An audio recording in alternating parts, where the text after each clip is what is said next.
Hello, everyone, and welcome back to English Plus. In today's lesson, we are going to talk about defining and non defining relative clauses. This probably sounds a little tricky at first, but by the end of this video, you will understand how and when to use them to make your English more accurate and fluent. Are you ready? Let's dive in.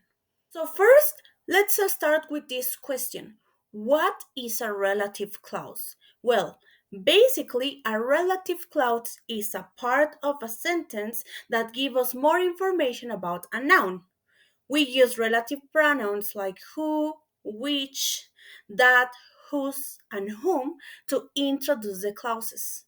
Now, let me explain that there are two different types of relative clauses, defining and non-defining. So, let's break down and let's see some examples. First, let's try to understand what is a defining relative clause. A defining relative clause is going to give us essential information about the person or thing that we are talking about. Without it, we wouldn't know who or what we are referring to. Let's check one example together. Maybe it will be easier for you to understand what I'm talking about. Imagine you say, the man who fixed my car is a mechanic. The clause who fixed my car tell us which man we are talking about. It's essential, can you see? Without it, the sentence, the man is a mechanic, will be with no sense. If you pay attention, we have no commas. Since this information is essential, we don't use the commas with defining relative clauses. Now it's time to talk about relative pronouns. But what is a relative pronoun? Well, in defining relative clauses, the relative pronouns are used to introduce essential information about a noun, and they help to identify exactly who or what are we talking about. Here on the screen, you can see how each relative pronoun works in defining relative clauses. Look at the example. Who, it's going to be used for people, whom for people, but in a more formal context. Which, it's going to be used for animals or things. That, for people, animal, or things. And whose shows possession. Let's look at some The examples. teacher who leads the advanced English class every Monday and Wednesday has been working at the school for over 10 years, and he always incorporates real-life examples into her lessons. The consultant whom we hired to improve our company's financial strategy has years of experience working with Fortune 500 companies. The laptop which I bought last month for my graphic design course has all the latest software and runs incredibly fast, making it perfect for my projects. The smartphone that I ordered online arrived 2 days ago, and it has an amazing camera that I'm really excited to use for my photography projects. The car whose tires were flat was towed away.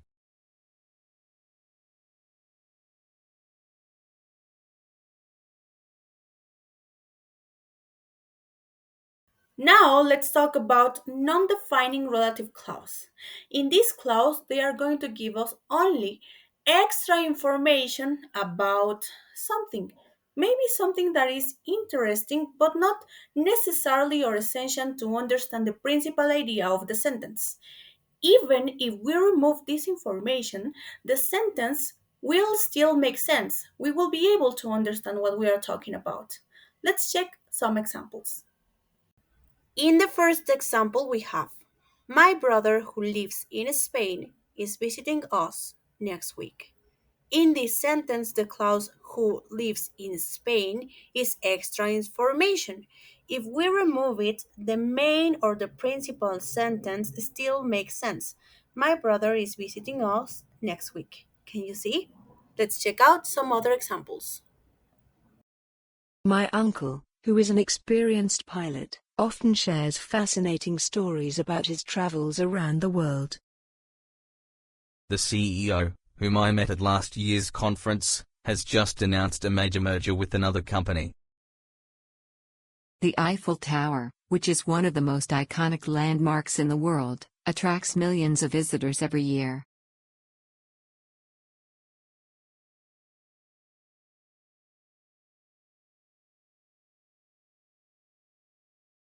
The house, whose garden is filled with beautiful flowers, was built in the 19th century. Sometimes defining and non-defining relative clauses looks very similar, but let's check out in context what differences can we find. In the first example we have his brother who works at the supermarket is a friend of mine. In the first example, we are trying to express that he has only one brother and that brother works at the supermarket. If you pay attention when we are talking about non-defining relative clauses, we didn't use commas. Let's check out the second example. His brother, who works at the supermarket, is a friend of mine. So, in this example, we can say that he has more than one brother. The one I'm talking about works at the supermarket. In the second example, we have it's hoped that we will raise 10,000 pounds for local charities, which help the homeless. In this example, we can say that the money is intended for local charities. Some of them, local charities, help homeless. There are other local charities as well as this. Now, let's check out the second part with not defining relative clause. We have it's hoped that we will raise 10,000 pounds for local charities which helps the homeless. So, in this example, we can say that the money is intended for local charities. All these local charities help the homeless. Can you see the difference? Now that you become an expert with relative clauses, it's your time to practice. See you next class.